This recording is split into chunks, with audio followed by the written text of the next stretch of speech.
Captain Luis Avila, a U.S. soldier severely wounded by an IED explosion December 2011 in Afghanistan, uses music therapy as a critical component to his healing.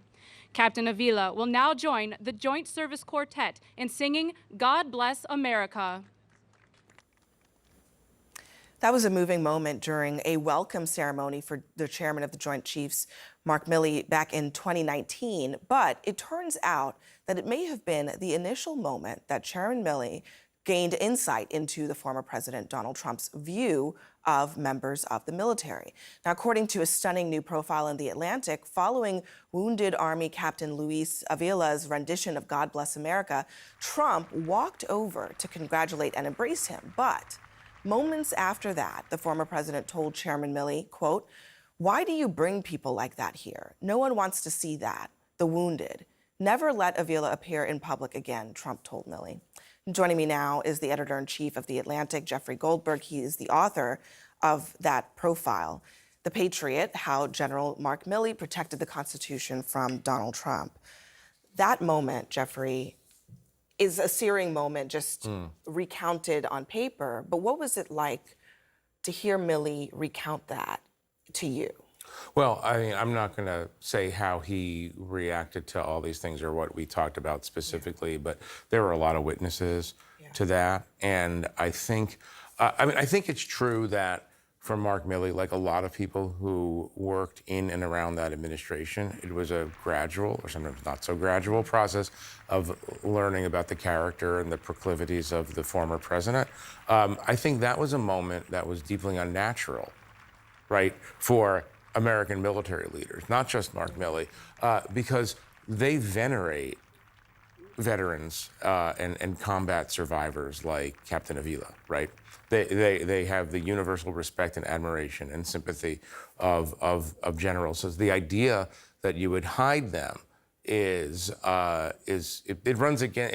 repugnant. It runs counter to their instincts. But then again, Trump is still the same person who told John McCain, you know, Right. he's not a hero because he was captured. I mean, this is the same I like person. people who aren't shot down was Yeah. Trump's. Yeah, and so that goes to this point. I don't think Mark Milley, when he came in 2019, thought he was dealing with Mr. Rogers. But again, like the interesting thing to me about the progression is it didn't. By the way, it took until Lafayette Square the next year for Mark Milley to fully understand what he's dealing with here, you know, and in terms of president, and very, very hard thing for him to do because that is the commander-in-chief. One of the things that you note in this piece is that Trump picked Milley because he thought he looked like a general. He's a big guy. He's got a general's face, square, big eyebrows. What is he really like? And how did that factor into whether they were really able to be compatible? Right. We know people who cover Trump know that he always says this. He always has this line. That guy looks out of central casting. Right. He casts people for roles. He doesn't interview them per se. He said, you look like a Secretary of State. You look like a chairman of the Joint Chiefs.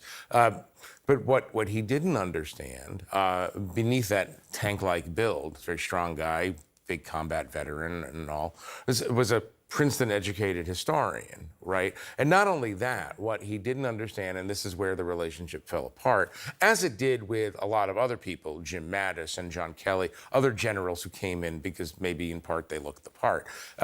What he didn't understand was Mark Milley was committed to the principle that the military reports, in essence, to the Constitution, not to the President of the United States. And he didn't understand that these guys who have risen in the ranks all the way to general have their own code of conduct and ethics and behavior that ran counter to what Trump thought, maybe based on what he saw in movies, how he thought he should act.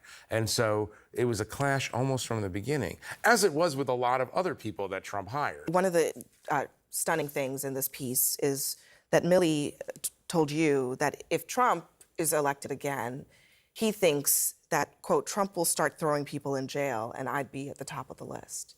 He's told that to he's told that to some of his friends and various people. This is not surprising in a way. If you recall, a little while back, Trump told some of his supporters at a rally, I'm going to be your retribution.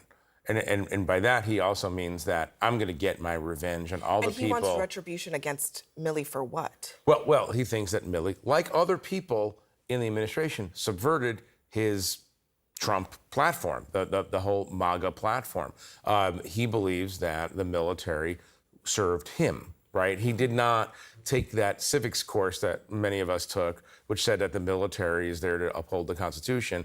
It doesn't work. You report to the commander-in-chief, but if the commander-in-chief tells you to do something that's illegal or immoral, you don't do it, right? And so it's not just Milley's problem. I mean, there are a lot of people who work for Donald Trump now who understand that if Trump comes back into power, Trump will try to use the Justice Department, which he will staff with his own people, try to use the Justice Department to prosecute them for what we don't know. Remember, the details are always hard to understand. But a key moment for Milley, we alluded to this earlier, is this Lafayette Square moment during the George Floyd protests. He was walking with Trump up until a certain point. He says, absolutely positively shouldn't have been there. Right. That's also, it seems to me, a pretty searing moment for him. Yeah, well, that was a pivot moment in his life where he said, I cannot go where this guy wants me to go. Remember, at the same time, there's also a discourse in the White House. Trump asks Milley and Esper, the defense secretary, says, why can't you just shoot them, the demonstrators, in the legs?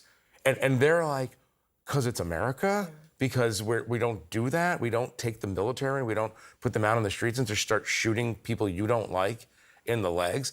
And this is the interesting thing, and you hear this over and over again. Trump doesn't understand. He didn't understand that concept, that's not what the military is there for. It's not why they join, and it's not what their oath says. He literally says here, this is in your piece, you guys, referring to combat soldiers, are all just killers. Right. What's the difference? Right. And here, we were talking a little bit a while ago about who Milley is. It's like he's a big combat veteran, Iraq, Afghanistan. He's a hockey player growing up, but he's also like a serious Catholic. He's also a serious intellectual who reads history, and he's a serious student of the Constitution.